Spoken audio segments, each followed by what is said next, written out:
د جمهور رئیس په حکم د ولسمشر ځانګړي سلاکار قمرالدین شینواري په مشرۍ ننګرهار ته رارسېدلی پلاوی وایي چې د روان کال په ترڅ کې به دې ولایت کې ټول غیر مسوله وسلوال په نښه شي او دوی ته به سپارښتنه وکړي ترڅو خپلې وسلې د بې وسلې کولو پروګرام ته وسپاري،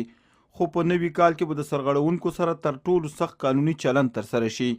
یاد ګډ پلاوي د مرغومي په 14مه د ننګرهار ولایت مقام کې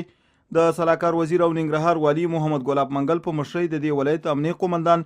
ملي امنیت رئیس او یو شمېر نورو امنیتي او کشفي ارګانونو سره ناسته وکړه. د ولسمشر ځانګړي سلاکار او د یاد پلاوي مشر قمرالدین شینواري وویل د ولسمشر محمد اشرف غني د 28 ګڼه حکم پر اساس د هیواد په 32 ولایتونو کې د 10 ګروپونو پر مټ د ناقانونه وسلوالو د معلومولو چارې پیل شوي چې په ټولو ولایتونو کې به د امنیتي او کشفي ارګانونو په همکارۍ دغه پروسه پر مخ وړل کیږي. د زیاته کړه د روان کال تر وروستۍ پورې ناقانونه وسلوالو ته فرصت دی چې خپلې وسلې د طرزالعمل له مخې د بې وسلې کولو پروګرام ته وسپاري او د نه سپارلو په صورت کې به په 29 کال کې ورسره د جدیت او قانونیت څخه کار واخیستل شي.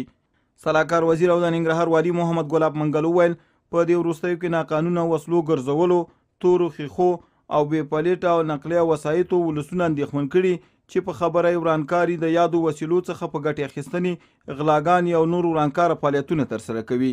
نوموړي زیاته کړه د ناقانونه وسلوالو په تشخیصولو سره به په ټولنه کې امنیت تامین او د ګڼو تخریبي کړنو مخه به ونیول شي. ننګرهار والي په دې ولایت کې ټولو امنیتي او کشفي ارګانونو مسؤلینو ته سپارښتنه وکړه چې د یادې پروسې د ښه پلي کېدو په موخه راغلي پلاوي سره همکاري او همغږي وکړي او هم په خپله برخه کې د پوره همکارۍ ډاډ ورکړ.